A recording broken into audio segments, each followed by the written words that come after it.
Proclus' commentary on Plato's Timaeus emphasizes the central Platonic doctrine of becoming like God. According to the Timaeus, the cosmos is described as a perceptible God, supreme in greatness and excellence, in beauty and perfection. Humanity, as a microcosm, is encouraged to perfect itself by imitating this divine model. This imitation, expressed in Timaeus 90 AD, hinges on cultivating the rational part of the soul, which Plato calls the most sovereign form of our soul. Proper care for this rational element through nourishment with unchanging wisdom and thoughts immortal and divine allows individuals to transcend mortal concerns and possess immortality in the fullest measure that human nature admits. The contemplative process draws a parallel between human reason and the cosmos, where the rational soul aligns itself with the harmonious motions of the universe as visibly expressed by the movements of the heavenly bodies. Ultimately, this alignment leads to a transformation of the subject into the likeness of the object of contemplation. The contemplating subject will become like the object of contemplation, Timaeus 90d4. Such divine resemblance results in the fulfillment of the best possible life, 90d5f, characterized by divine bliss, 90c5f. Proclus aligns this teaching with another famous Platonic text, Theaetetus 176b1f, where it is said to become like God to the extent possible by fleeing this earthly realm. However, interpretations of how to achieve this likeness have varied throughout the Platonic tradition. For many, particularly in the early academy, achieving likeness to God was thought to require intellectual pursuits, especially astronomy, which reveals timeless truths. Proclus diverges from this intellectualist tradition, asserting instead that participation in purifying mysteries is essential. These include the rites of the Chaldean oracles, theurgy, and the Eleusinian mysteries, which he interprets as vehicles for transforming the soul into a divine being. Proclus does not dismiss philosophy, but attempts to harmonize philosophical teachings with sacred texts. In late antiquity, distinctions between philosophy, cosmology, and religious soteriology were fluid, allowing Proclus to blend these elements into a unified approach to divine assimilation. Proclus introduces the idea of returning to whence we came as central to the soul's divine assimilation. One scholar remarks that becoming like God is, cosmologically speaking, the return of the rational soul to its own original nature. This return is mythically depicted in the Timaeus, where the creator forms the soul from the same ingredients as the world soul, using the mixing bowl, crasis. Proclus interprets this as a cosmological and ontological process, wherein humanity's microcosmic nature reflects the macrocosm of the universe. Proclus, in his commentary, writes, Plato says explicitly towards the end that one has to make the contemplating subject like the contemplated object, Timaeus 90d4, if one wants to have a share in the blissful life. By aligning the soul with the eternal motions of the cosmos, the individual achieves a state of bliss akin to the universe's perpetual harmony. Proclus describes this as ascending to our cause, a return to the demiurge, the divine creator. Proclus elaborates on the microcosmic nature of humanity, asserting that everything that is in the cosmos in a divine and complete way is in man, too, in a partial manner. This includes the intellect, nous, the rational soul, and two vehicles, an ethereal vehicle analogous to the heaven, and an earthly vehicle mixed from the four elements. These vehicles are tied to humanity's dual nature, with the rational soul linked to the divine order and the earthly body reflecting the material realm. The mythic imagery of the crasis, or mixing bowl, plays a central role in Proclus's interpretation. The mixing bowl, which Plato describes as the vessel for the creation of the world soul, is elevated in Proclus's account to a life-giving goddess. He argues that the mixing bowl deserves the closest study possible, suggesting that it symbolizes an essential metaphysical principle.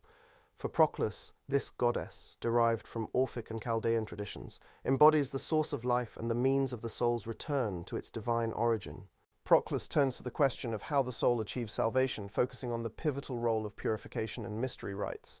In the Timaeus, the demiurge, after creating the world soul, distributes individual souls to stars described as their vehicles. These souls, destined for embodiment, are warned that they must resist the passions of the material world through reason. If they succeed in following the revolution of the same, and the orderly motion of the heavens, they will achieve righteousness and return to their native stars to enjoy a blissful life. Bios eudaimon.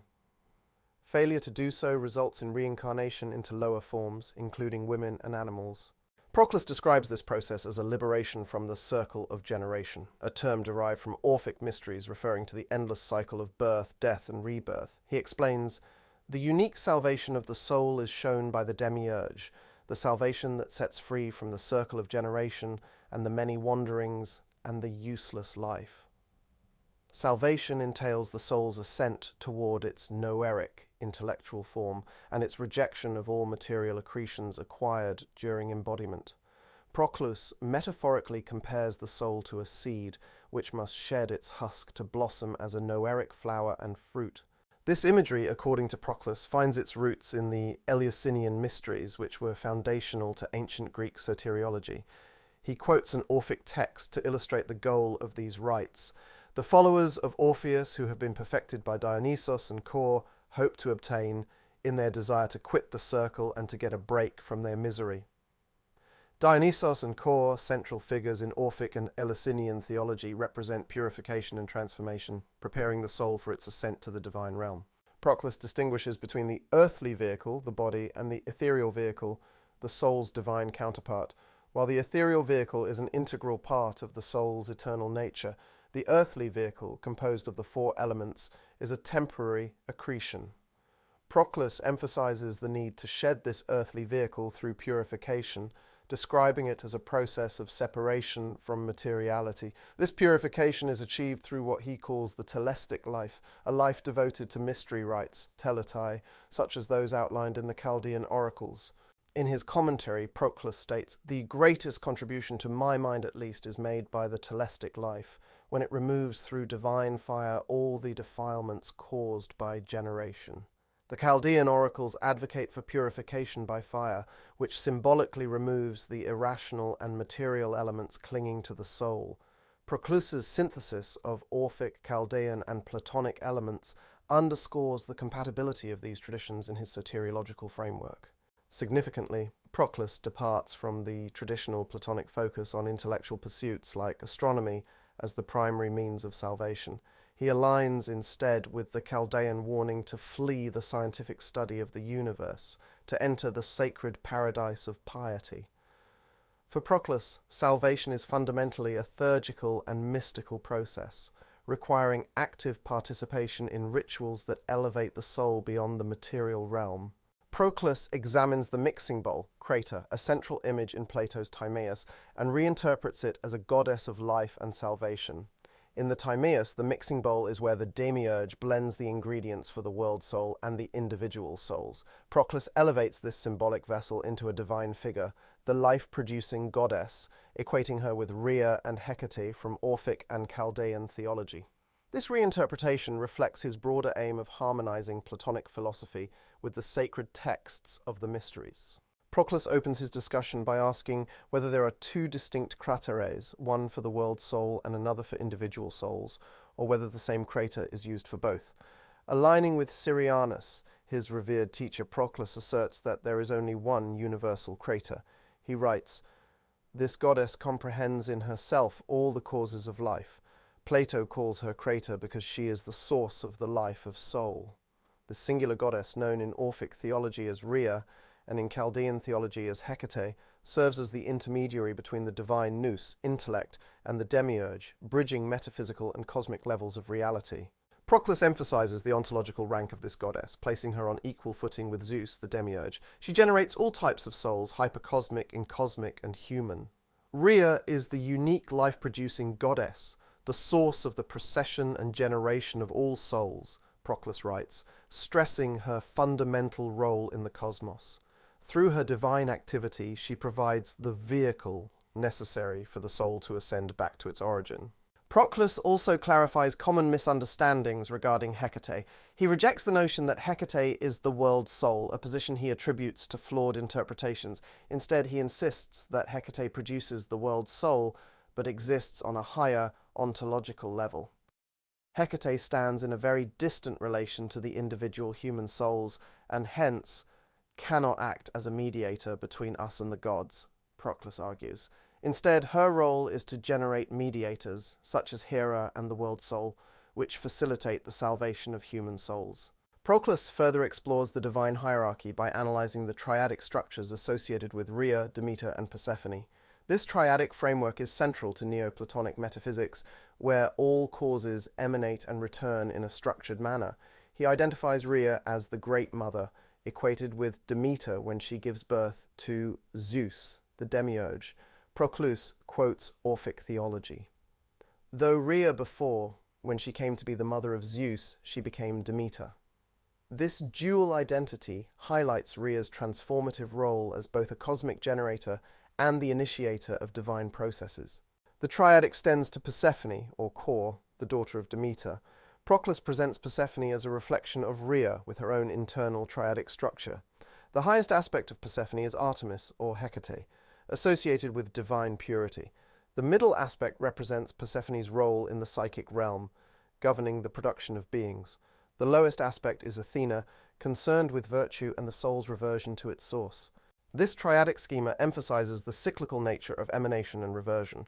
Proclus writes, emanation from a cause necessarily goes together with reversion upon that same cause. For instance, Rhea's production of souls is accompanied by their eventual return, perfected through the power of virtue. This process is mirrored in maternal care, as Proclus illustrates through an analogy. At once they both bear their infant and naturally supply the child with milk, that is, with perfecting nourishment. The mysteries associated with Demeter and Persephone, particularly the Eleusinian mysteries, are integral to this metaphysical framework. These rites, celebrated in Eleusis, symbolically enact the soul's purification and ascent. Persephone's dual existence, spending half the year in the underworld with Pluto and the other half with Demeter in the upper world, symbolizes the soul's oscillation between material embodiment and spiritual liberation. Proclus connects the Eleusinian mysteries to the soul's salvation, focusing on their transformative power. Central to these mysteries is Persephone, whose name Proclus derives from the Greek phonos, murder, reflecting her role as the force that separates the soul from its material encumbrances. He writes, Persephone separates the souls perfectly from their bodies by turning them back to what is above, and this is the most fortunate sort of murder and death for those worthy of it. The Eleusinian mysteries enact this separation through symbolic rituals, culminating in the purification and ascension of the soul. Initiates undergo a process of cleansing represented by the separation of the grain from its husk. Proclus invokes this imagery in his commentary on the Timaeus. The soul, cast downwards like a seed in the sowing field of generation, must, as it were, get rid of its stem and its husk that it has because of its generation. The shedding of these material accretions allows the soul to ascend as a noeric flower and fruit. The symbolism of grain, central to Eleusinian rites, connects to Orphic and Chaldean theology. Walter Burkert notes that the Hierophant in the Telesterion, the Hall of Initiations, would present an ear of grain as the climax of the ritual. This grain, associated with the castration of Attis in Neoplatonic interpretations, symbolizes the cessation of the soul's descent into material generation. Just as the grain is separated from its stem, the soul is freed from its earthly ties, signifying the beginning of its return to the divine. Proclus integrates the Chaldean oracles into this framework, emphasizing their shared focus on purification. He cites verses describing the soul's ascent through divine flames. Flee the shameful wing of allotted fate and rest in God, drawing in the flowering flames which come down from the Father. These flames symbolize the purifying light of the sun, identified in Chaldean theology as the paternal intellect and equated by Proclus with the demiurge. By mingling with these solar rays, the soul transcends the material realm and reposes in the divine. Finally, Proclus highlights the transformative aspect of death, both literal and symbolic, in achieving divine assimilation.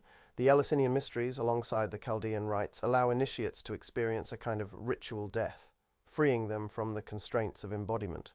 This process is likened to the myth of Persephone, who spends half her time in the underworld, death, and half in the upper world, life.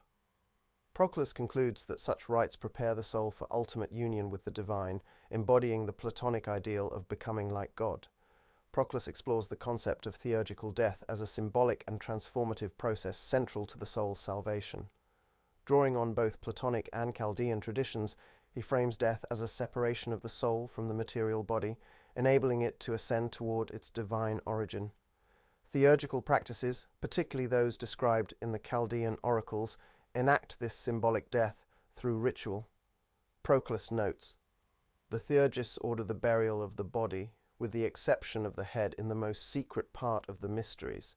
This partial burial signifies the separation of the soul's divine and mortal elements, with the head symbolizing the immortal aspect of the soul." The symbolism of the head aligns with Platonic cosmology, where the head represents the seat of the rational soul. In Timaeus 69d70a, Plato describes the head as containing the immortal part of the soul, distinct from the transient material body. Proclus interprets this as emphasizing the soul's capacity for contemplation, particularly of the forms in the intelligible realm. He connects this to the Chaldean oracles, which describe the culmination of the soul's ascent as a vision of the divine. Proclus draws parallels between the theurgical death and Platonic initiation, particularly in the Phaedrus. He highlights how the soul, in its ascent, sticks its head out of the celestial dome to contemplate the intelligible world, while the rest of the body remains in the material realm. This imagery reflects the dual nature of the soul's journey: partial liberation from embodiment, followed by complete transcendence upon achieving divine likeness.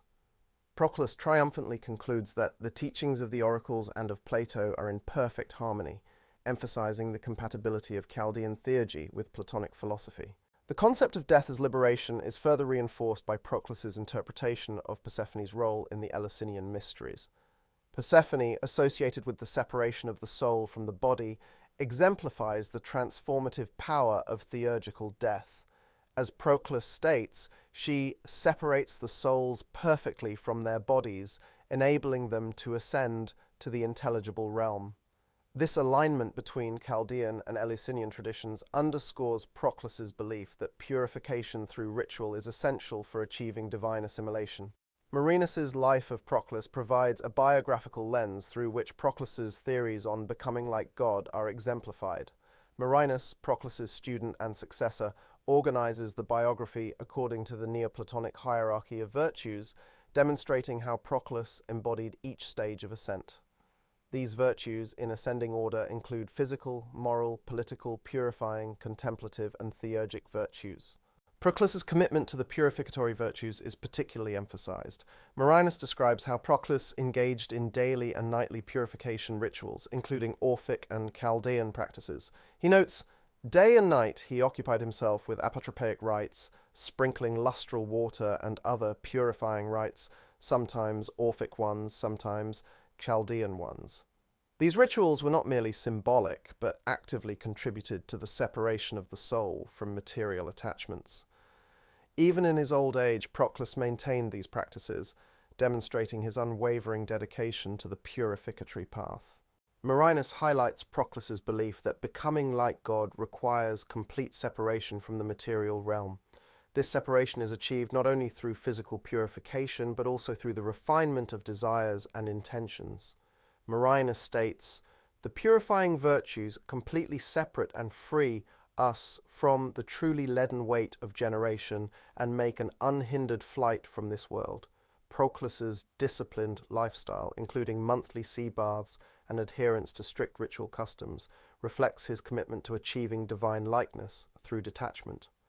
The culmination of Proclus's ascent is marked by his attainment of the contemplative virtues, where the soul transcends discursive thought to intuitively grasp the forms in the divine mind. Marinus describes this state as the soul becoming a true bacchant, fully immersed in the divine frenzy of contemplation. This mirrors Proclus's own commentary on the Timaeus, where the restoration of the soul's order prepares it for the ultimate vision of the forms. By aligning his life with the principles he taught, Proclus serves as a model for the Neoplatonic ideal of divine assimilation. Proclus's interpretation of becoming like God integrates Platonic philosophy with the sacred rituals of the Chaldean oracles and the Eleusinian mysteries. He agrees with other commentators that this process entails the soul's return to its origin in the divine demiurge. However, he diverges from the traditional emphasis on intellectual pursuits, such as astronomy, as the primary means of achieving divine likeness. Instead, he prioritizes ritual purification, viewing it as essential for separating the soul from materiality. Proclus's understanding of the soul's return is deeply rooted in the metaphysics of emanation and reversion. The life-producing goddess, identified as Rhea, Demeter, or Hecate, plays a crucial role in this process. As the source of life and the mediator between the material and divine realms, she embodies the principle that there can be no emanation from a cause without reversion upon it. Through her influence, the soul is both generated and guided back to its divine source. Ritual practices such as theurgical rites and the Eleusinian mysteries facilitate this reversion by purifying the soul. Proclus describes these rites as enabling the soul to escape from the wandering circuit of the movement of the other, aligning instead with the revolution of the same. This shift from chaos to order mirrors the cosmos's harmonious structure and prepares the soul for contemplation of the divine. Proclus's synthesis of philosophy and ritual addresses a tension in Platonic thought, the role of intellectual versus practical efforts in achieving divine assimilation. While the Republic emphasizes dialectical reasoning as the philosopher's ultimate goal, the Timaeus appears to prioritize cosmological study. Proclus resolves this tension by incorporating theurgical and mystery traditions, asserting that intellectual pursuits must be complemented by ritual purification. Marinus' account of Proclus's life reinforces this synthesis, demonstrating how Proclus embodied the virtues he espoused. His rigorous adherence to purification rituals, combined with his philosophical insights, exemplifies the Neoplatonic ideal of living in accordance with divine principles. Through his practices, Proclus not only achieved divine likeness, but also provided a model for others to follow.